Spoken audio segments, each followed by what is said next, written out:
반갑습니다. 저의 남편은 외아들이고요. 저는 결혼 7년 되는데 딸 하나 있어요. 저희 부부는 결혼하면서 바로 아이를 가졌고 이젠 딸아이도 어느 정도 커서 일을 가져볼까 생각 중에도 있었습니다. 그런데 작년 여름에 시어머니께서 말기암 판정을 받으신 지 3개월 만에 갑작스럽게 돌아가시게 되었습니다. 시골에 혼자 계신 시아버지가 늘 마음에 쓰였던 우리 부부는 주말마다 방문했습니다. 시아버지는 시어머니를 갑자기 잃은 큰 슬픔에 많이 우울해 보셨습니다. 한참 이쁠 소녀를 보면서 잠깐이라도 슬픔을 잊으시는 것 같긴 했지만 마음이 많이 아팠습니다. 그래도 거리도 만만치 않았지만 다녀오고 나면 조금만 편했습니다. 하지만 늘 떠나올 때에 아쉬워하는 시아버지 모습이 안쓰럽게 느껴졌습니다. 그래서 추워지기 전에 아무도 없는 집에서 홀로 남아 우울해하시는 시아버지를 저는 남편과 상의 끝에 저희 집에서 함께 살자고 했고 남편은 어려운 결정해줬다며 많이 고마워했습니다. 시아버지께도 아까를 말씀드렸더니 한표의 고맙다며 늙은이가 짐이 되어서 미안한다고 하셨습니다. 그리고 더 추워지기 전에 저희 부부는 시아버지 모셔오게 되었습니다. 시아버님은 함께 살기 시작하면서 저희 딸과도 잘 놀아주셨고 종종 환하게 웃으시며 행복해하시는 것 같았습니다. 저도 이렇게 아침 저녁으로 가까이에서 챙겨드릴 수 있어서 한결 마음이 편했습니다. 그리고 딸아이 아침 등원도 하원도 아버님께서 손수 맡아서 해주셨고 딸아이도 할아버지를 잘 따랐습니다. 그래서 저도 서서히 일을 알아보려는 욕심도 생겼고 그저 아버님께 올려 감사했습니다. 그러던 어느 날 남편이 출장 가게 되었다면서 2박 3일 일정량으로 혼자 아버님을 모시게 해서 미안하다며 중국으로 떠났습니다. 그리고 최대한 빨리 끝내고 돌아오겠다는 말도 잊지 않았습니다. 하지만 저는 이미 시아버님이 그리 불편하게 느껴지지 않았기에 걱정 말고 일 잘 끝내고 잘 돌아오라고 했고 남편을 보냈습니다. 똑같은 일상이었습니다. 아버님께서 딸을 등원시켜주시고 헬스를 하시고 수영도 하시고 동네 기원에 들러서 바둑을 두신 후에 새롭게 사본 친구분들과 점심을 드시고 딸아이를 하원시켜서 집으로 데리고 오셨습니다. 이틀은 그렇게 빠르게 지나갔습니다. 그런데 출장 마지막 밤 저녁 식사 후 딸아이를 시켜서 재워놓고 아버님께 인사를 드리려고 노크를 하였습니다. 그런데 방 안에서 시어머님의 사진을 들여다보며 슬픔에 잠긴 시아버님을 보게 되었습니다. 순간 알 수 없는 연인을 느꼈습니다. 아버님, 어머님 생각 많이 나시나 봐요. 오늘 저랑 위스키 한잔 하시겠어요? 했습니다. 시아버님은 그래 오늘은 좀 마셔야 잠이 올 것 같다. 한잔하자고나 하셨고요. 시아버지와 저는 한두 잔 위스키로 홀짝이며 시어머니와 관련된 추억을 회상하면서 많은 이야기를 나누게 되었습니다. 시아버님 결혼 당시에는 연애라는 게 흔하지 않던 시대였답니다. 시아버님은 대학 시절 좋아하던 여자가 있었고 집안의 격차로 헤어지게 되었답니다. 그러던 중 시어머니과 인연이 닿아서 선을 보게 되었답니다. 그 당시 시아버님은 공직에 있으셨군요. 시어머님의 약대를 막 졸업한 여대 졸업생이었답니다. 그런데 시아버지께서 시어머니가 그리 마음에 들지 않으셨답니다. 또한 시어머니도 시아버지를 별로 내표하지 않으셨답니다. 하지만 어른들의 추진으로 아버님과 어머님 결혼을 하셨답니다. 같은 지역에서 오랜 기간 지방 가내는 친분이 있는 상황이었답니다. 그래서 살면서 정이 들었고 시어머니께서 잘해주시니까 고맙고 미안했다고 합니다. 약대를 낳은 시어머니께서는 약국을 차리셔서 자기 일이 있으셨지만 출장이 잦아서 늘 미안했던 시아버님이셨는데 항상 불만도 없고 내조를 잘해주신 시어머니셨더라고요. 이제야 생각하니 잘해준 게 없었다고 속상하다고 하셨습니다. 그래서 지금 이렇게 마음에 걸린다며 눈물을 보시더군요. 저는 시아버지를 조용히 안아주셨습니다. 그러면서 아버님을 토닥이다가 아버님과 포옹을 떼었는데 묘한 분위기 쌓이게 되었습니다. 이미 술은 취해서 다른 생각이 나질 않았습니다. 그냥 그대로 우리들은 실수해버렸습니다. 다음날 저는 시아버님께 어젯밤은 실수였다. 다시는 이런 일은 없을 것이라고 말씀을 드렸습니다. 그리고 우리에게 있었던 일을 비밀로 하자고 비밀을 꼭 지켜달라고 부탁을 드렸습니다. 아버님도 동의해 주셨습니다. 남편의 약속대로 출장 스케줄을 끝내고 돌아왔습니다. 남편이 돌아온 후 저의 생활에는 큰 변화가 없었습니다. 그런데 그 일이 있은 한 달 후 남편의 식이 있어서 좀 늦는다고 연락을 받고 시아버지와 딸과 저녁 식사 후 설거지를 하는데 누군가가 갑자기 우리를 안았습니다. 놀라서 뒤돌아보니 시아버지였습니다. 아버님이 왜 이러세요 했더니 내가 자꾸 띠가 생각난다. 나 어쩌니 하시는 거예요? 저는 파르르 떨렸습니다. 딸아이가 거실에서 영화를 보고 있어서 더 큰 소리를 내지 못하고 아버님 그만하세요. 조용히 시아버님이 팔을 푸시고 본인 방으로 들어가셨습니다. 저는 그 밤이 너무 길었습니다. 설거지를 마무리하고 아이를 데리고 방으로 들어갔습니다. 남편은 12시가 다 되어서야 집으로 왔습니다. 이 상황을 어떻게 감당해야 하는지 정말 내가 이렇게 벌을 받는구나 생각되었습니다. 다음 날부터 시아버지는 눈도 안 마주치시려 하였습니다. 그래도 오히려 이게 편했습니다. 그러나 딸 등원과 하원은 여전히 전당을 하시더군요. 저는 시아버지와 함께 사는 것을 너무 쉽게 생각한 제 자신이 미웠습니다. 하지만 시간이 지나면 묻힐 거라고 제 스스로에게 안심을 시켰습니다. 시아버지는 어느 날 몸이 안 좋다면서 딸아이만 등원을 시키시고 집으로 돌아오셨습니다. 저는 그 틈을 타서 청소기를 돌리고 있었고요. 그런데 시아버님이 제게 오시더니 청소를 대신해 주겠다며 제 손목을 잡으셨습니다. 저는 그 상황에 너무 불편해서 손을 뿌리치고 나와버렸습니다. 제가 진짜 벌을 받아 마땅한 일이지만 남편에게만큼은 비밀로 하고 싶었습니다. 그런데 이런 현실에 지쳐갑니다. 주말에 남편이 바람을 쐬러 가자고 했습니다. 몸도 마음도 불편했지만 남편이 모처럼 시간을 냈다고 했기에 딸아이와 아버님도 함께 시외로 드라이브를 갔습니다. 우리는 잘 꾸며진 잔디가 있는 음식점에 다 밥을 먹고 돌아오는 길에 작고 예쁜 카페에 들려서 차도 마시게 되었습니다. 딸아이와 시아버지가 사진을 찍는다며 카페 밖으로 나가고 저와 남편이 단둘이 남겨졌습니다. 남편이 말하더군요. 힘들지 여보. 그리고 정말 고마워. 그리고 잊지 않을 때 앞으로 더 잘할게. 저는 그만 그 자리에서 목이 메어 울어버렸습니다. 제가 무슨 염치로 어떤 말을 하겠어요. 아니 전 괜찮아요. 여보가 밖에 할 말이 없었습니다. 저는 시아버지를 이제 그만 모셨으면 한다는 이야기를 하려고 기회만 보고 있었는데 남편이 저리 나오니 저는 어떻게 하나요? 그리고 요즘 들어서 시아버님은 운동을 더 열심히 하십니다. 늘 하시던 수영과 헬스에다가 주말에는 등산도 다녀오십니다. 그러시면서 늙어서 내가 아프면 너희들 고생시키는 거라고 하십니다. 시아버님은 남편에게도 운동을 권하시지만 너무 바쁜 남편은 밤늦게 들어와서 새벽이면 출근을 하니 보통 운동할 시간이 없다고 합니다. 남편의 이렇게 건강관리 힘쓰시는 시아버지를 존경한다고도 하네요. 이런 부자 사이에서 제가 어떻게 시아버님을 떼어놓을지 기회가 안 생깁니다. 아버지가 떨어져 살며 제가 숨을 좀 쉴 것 같은데 말입니다. 물론 이 무거운 죄책감은 평생을 안고 살아야겠죠. 시아버님은 어떻게 이렇게 뻔뻔할 수 있는지 저녁 준비를 하고 있으면 아무렇지도 않게 제 앞에 오셔서 제 엉덩이를 만드시면서 저녁 메뉴를 물어보십니다.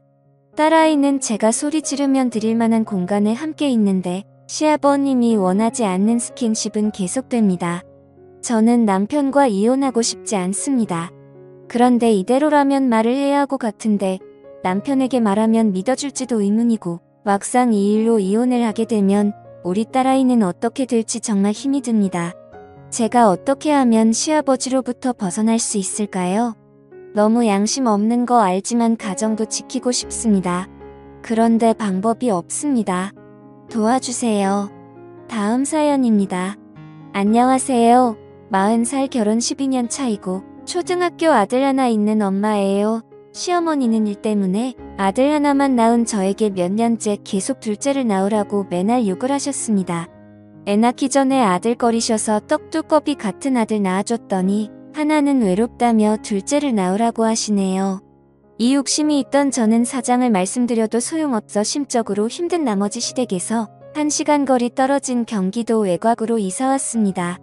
회사가 멀어져 출퇴근은 힘들었지만 마음은 좀 편했네요. 남편은 저 때문에 자기 엄마랑도 떨어지고 회사를 하고도 멀어지니 한동안 불만을 달고 살았습니다.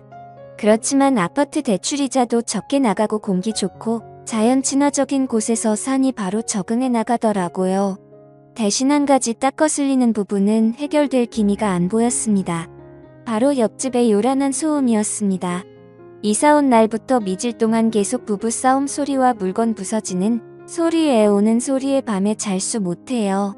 경비 아저씨께 여쭤보니 하루 이틀 된 일이 아니랍니다. 이웃들도 처음에 신고로 대응하다가 지금은 집값에 자칫 영향을 끼칠까 모른 척하며 지낸다 하네요. 전에 살던 집주인도 한참을 시달리 다 저희에게 전세를 주고 나갔다 해요. 남편은 허구한 날 옆집의 시끄러운 소리에 진짜 못 살겠네. 주인한테 이거 얘기해야 하는 거 하며 짜증은 냈지만 저는 집의 문제도 아니고 옆집 가정 불화 문제를 집주인이 분수로 해결해 그나저나 입집 여자 안 됐다 하며 좋게 말하고 참자고 했죠. 몇 번 우연치 않게 오다가가 옆집 여자를 봤는데 얼굴이 어둡고 몸이 안 좋아 보이긴 했습니다. 말을 붙일까봐 괜히 오지랖 떠는 것 같아 말았어요. 그런데 어느 날 애숙집 와주고 재운 후 저희 부부도 침대에 누웠을 때 다급하게 벨 누르는 소리와 문 두드리는 소리가 났습니다. 무슨 일인가 싶어 저희 부부는 거실로 나갔고 제가 인터폰으로 확인해보자 옆집 여자가 살려달라고 온 힘을 다해 저희 집에 요청하고 있었습니다. 저는 남편한테 어떻게 하지 남편은 시끄러운 일에 휘말려서 좋을 거 없어 그냥 모른 척하자. 나 내일도 일찍 출근해야 된단 말이야 하며 쑥 들어가대어 저는 걱정되었지만 남편도 들어간 마당에 혼자 무섭기도 했고 회사에서 야근에 몸도 피곤했던 터라 그냥 눈 딱 감고 들어갔습니다. 이불 속에서 숨죽여 있는 동안 경찰차 소리와 구급차 소리가 오고 가며 아파트가 소란스러워 있네요. 다음날 저는 출근하다가 경비 아저씨한테 물어봤습니다. 그러자 경비 아저씨는 어제 난리도 아니었어요. 애 아빠가 애 엄마한테 심하게 폭행을 했나 보더라고요. 애가 난리던 중에 다쳤나 본데 옆집인데 모르셨어 이러는데 괜히 마음이 찔리고 안 좋더라고요. 옆집도 우리 아들 또래 딸 하면 키우는 것 같았는데 부부싸움에 아이까지 다쳐다니 모른 척했다는 죄책감일 거군요.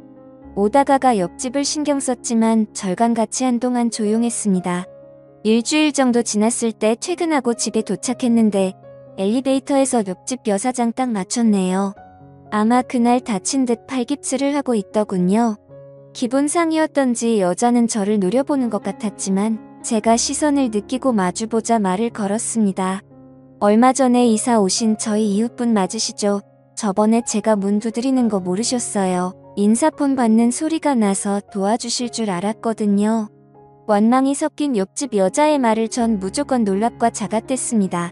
아이 얘기를 들었다며 아이는 괜찮냐고 말을 돌려 물었죠.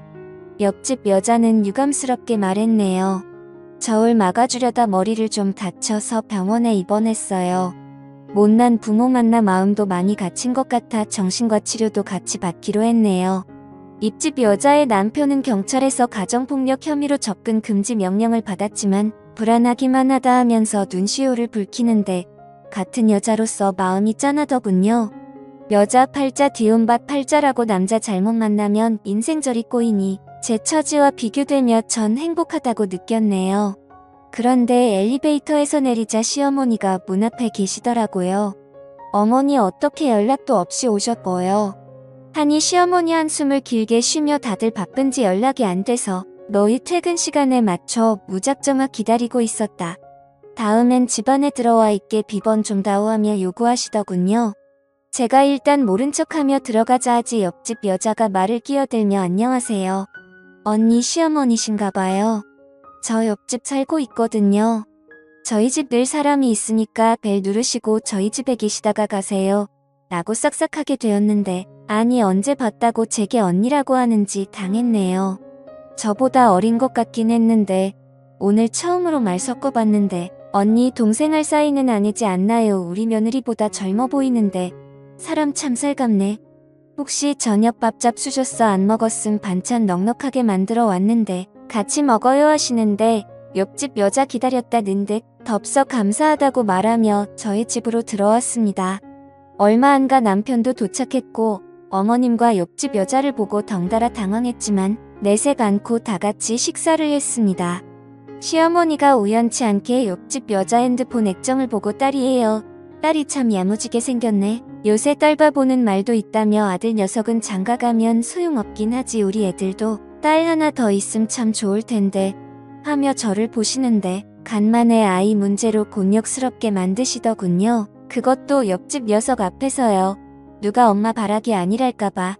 남편은 그 말을 받아 선한다는 말이 저도요 엄마. 우리 회사 동료가 이번에 늦둥이로 셋째 딸을 낳았는데 애교가 많다고 그렇게 자랑을 하더라고요. 딸이 그렇게 예쁘다면서요. 하고 옆집 여자한테 묻자 여자는 저를 일끗 보면서 자식이 다 귀엽고 똑같죠. 저도 딸 하나라서 아들 있으면 좋을 것 같긴 했는데 포기했어요. 이유에 대해서 궁금하신 시어머니 앞에 본인의 그간 사연을 쏟아내더라고요. 본인이 손버릇이 안 좋아서 신혼 때부터 계속 폭력을 당했다고 합니다. 임신할 때 빼고는 항상 폭력에 노출되어 있었대요. 돈은 잘 벌어다 줘. ATM 기계라는 생각하고 딸 생각에 버텼다는데 살살 이혼해야 한다 한들 경제적 자립 능력이 없어 쉽게 결정할 수 없다 하며 울더군요. 시어머니는 옆집 여자 신세가 가였다며 이웃사촌 좋은 게 뭐겠냐고 저희 부부한테 잘 좀 챙겨 달라고 도와주라더군요. 그때부터 시어머니는 오실 때마다 항상 옆집 여자 있다 저희 집으로 오셨습니다. 남편도 시어머니가 계시니 저보다 일찍 퇴근할 때는 그 집에서 저녁까지 먹고 오는 것 같더라고요. 저도 이웃끼리 친해져서 나쁠 것 없다 생각했지만 맘 한켠이 걸리는 게 불편하긴 했습니다. 어쨌건 저희 가족은 짧은 시간에 옆집 여자는 가까워졌습니다.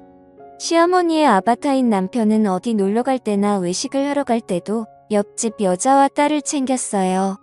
언젠가 옆집 여자의 딸이 깜찍한 말을 하더군요. 할머니랑 아저씨가 우리 할머니 고 아빠였으면 좋겠어요. 라고 하는데 아무리 어린 아이지만 제 입장에선 살짝 불쾌하더라고요. 아이가 하는 말이니 애써 넘기긴 했지만 선을 그을 필요가 있다고 생각했습니다. 저는 남편한테 당부하며 우리 옆집 여자랑 거리 좀 두자.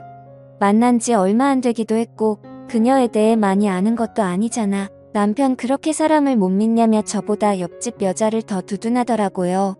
제가 성질을 내고 몇 번 더 얘기를 알아먹게 하고서야 남편 대우수 구하고 알겠다. 위치로 회사에서 근무하고 있는데 시어머니께 연락이 오더라고요. 아버님 제설아 좀 일찍 와 준비하라 있습니다. 하필 미치로의 승진 심사가 있었는데 그날은 저희 팀에서 준비한 프로젝트 최종 점검회가 있는 날이었습니다. 저는 남편한테 사정 얘기를 하고 이해해달라고 얘기한 뒤 시어머니의 독촉 전화를 신경 쓰고 싶지 않아 아예 전화를 꺼버리고 일을 했습니다. 그만큼 그 일은 제 승진의 사활이 걸린 중요한 문제였어요. 보랴보랴 겨우 다 끝내고 전화비를 켜보니 연락 자체가 났더라고요. 많이 서운하셨나 싶어 뒤늦게 죄송스러움을 안고 시댁에 갔습니다. 그런데 먼저 와있던 동서가 제게 의문의 눈짓을 하더군요.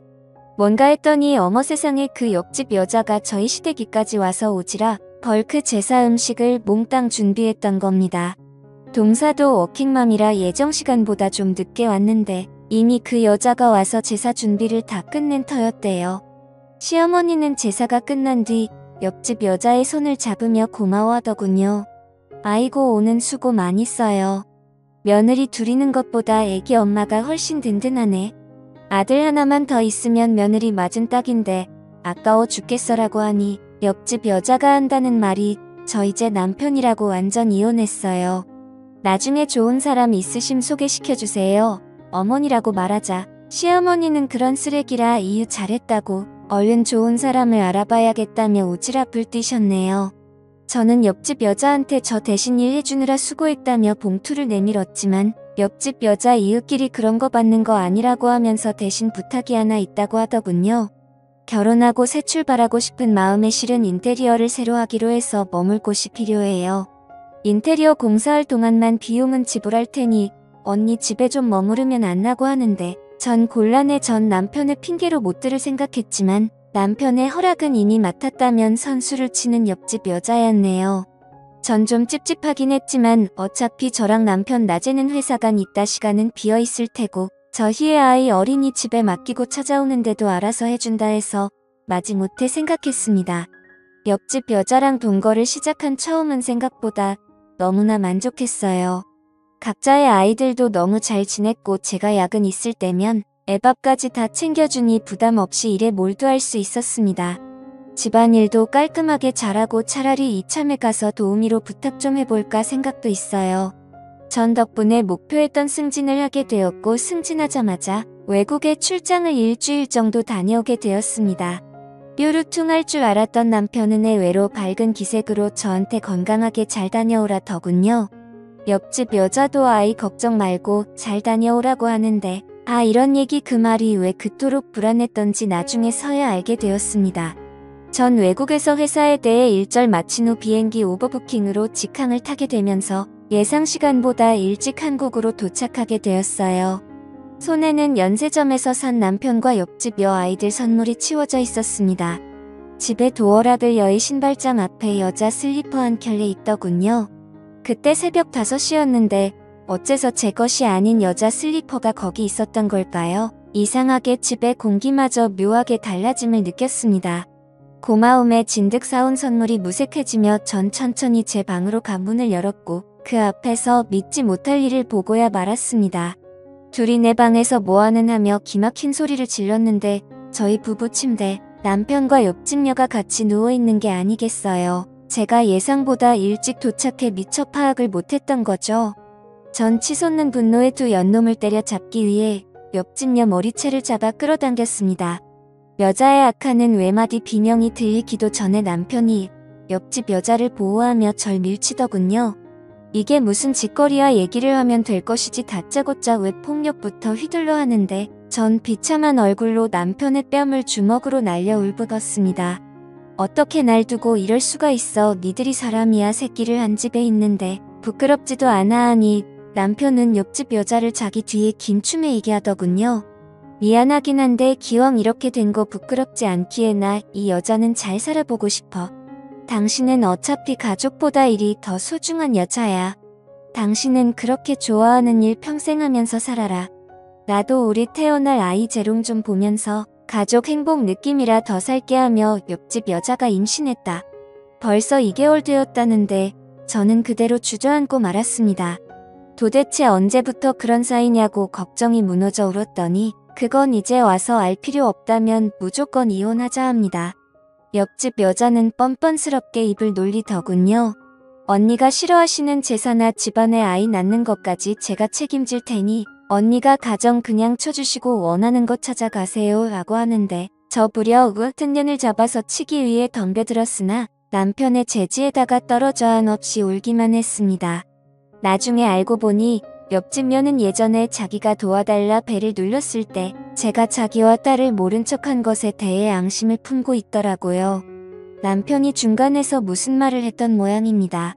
정작 모른 척하자 그런 건 남편이었는데 아기사 옆집 여자는 어차피 스스로에게 가정배선 핑계며 변명일 뿐일 텐데 그 여자한테는 제가 그런 여자란 게 밤이 편하겠죠. 사이에 시어머니가 연락이 왔더라고요. 좋은 게 좋은 거라는 말 알지 나는 새로 태어날 손주도 보고 싶고 이제 일하는 며느리 말고 가정덕 유면을 보고 싶다. 나도 생전 우리 아들 대접받고 기쁘는 것은 보자. 이번엔 네가 양보해라. 뭘 양보해요. 제 가정을 위해 어머니한테 가정이 굳게 양보가 되는 건 가요. 그래도 어쩌겠니. 애까지 가진 마당에 네가 물러서야지. 나한테는 손귀한 집안의 둘째 품은 귀한 아이다 하시는데 저는 싱후를 비웃었네요. 저 죽어도 이혼 못해 죽어요. 그냥 평생 참냥꼬리표로 살게 해줄 거예요. 이거 다 녹음되고 있으니 어머니는 이혼 종용하신 걸로 제게 위자료 주실 각오나 하세요. 마침 곁에 계신 친정엄마도 전화 빼서 시원하게 욕 한 사발 해주고 끊어버렸습니다. 저는 변호사를 선임해 남편과 상간녀 시어머니까지 피해보상 위자료 청구 소송을 진행했습니다. 어차피 그지들이라 분할 재산도 없었던 이것들은 이혼도 못하고 생위자료만 뺏기게 생겼으니 서로 탓하고 난리도 아니더라고요. 셋이 모이니 생각보다 거액기 위자료에 즐겁게 했는지 나중엔 잘못했다고 저랑 다시 합치고 싶다는데 알같지도 않으면 씹어먹어버렸습니다. 제 어디야 뭐 실컷 당해보라지요. 아이도 사생아로 만들어버릴 거예요.